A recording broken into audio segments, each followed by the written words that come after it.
Hi everybody, it's Matt Cutts. We are now recording 2 days worth of Webmaster videos so we can answer as many as possible. Some that are really meaty, so we need a whiteboard, and some that are a little quicker. So we're just knocking a bunch out, and let's go and look at one. We have a question from Flo in Spain, who asks, what role does being in DMOZ play in rankings? I see some websites in my niche ranked number 1, and the only reason is because they are in DMOZ, as their content is at best poor. Getting into DMOZ is impossible nowadays, so why does Google still use it? Okay, so one thing before we even get into the topic of DMOZ is it's hard to tell sometimes why a site is ranking.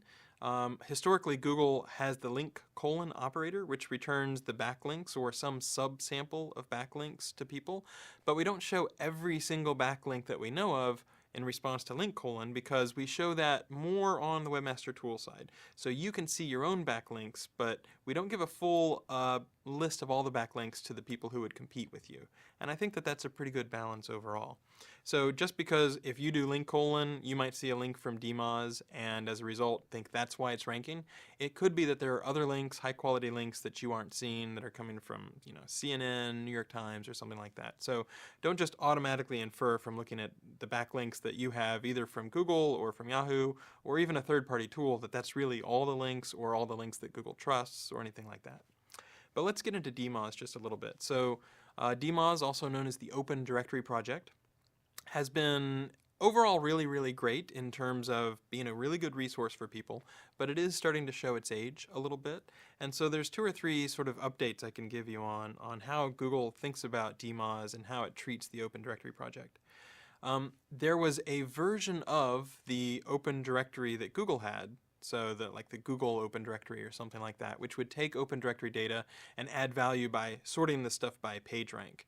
And not as many people were using that. So even though it was one of the very first things we introduced other than straight web search, I think recently we took steps to sort of turn that off. Now it might still remain in a few properties. For example, in some Asian countries it's a little slower to type, and so it might be faster to browse through a directory. So we don't promise we've turned that off everywhere, but we have turned it off for a lot of different Google properties.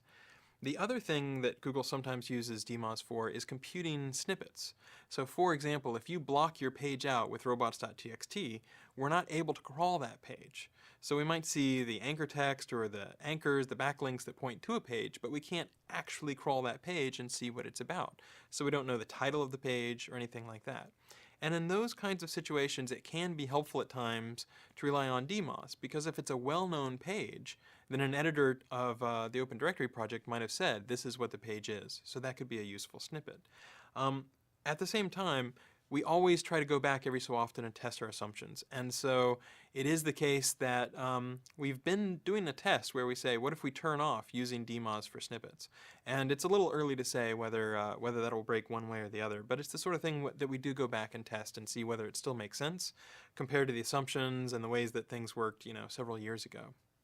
Okay, so the last thing to know about DMOZ is that it's not the case that there's some special boost or some kind of reward for being in DMOZ. A link from DMOZ is worth the same as a link from anywhere else. It's just the Open Directory tends to have a little bit higher PageRank.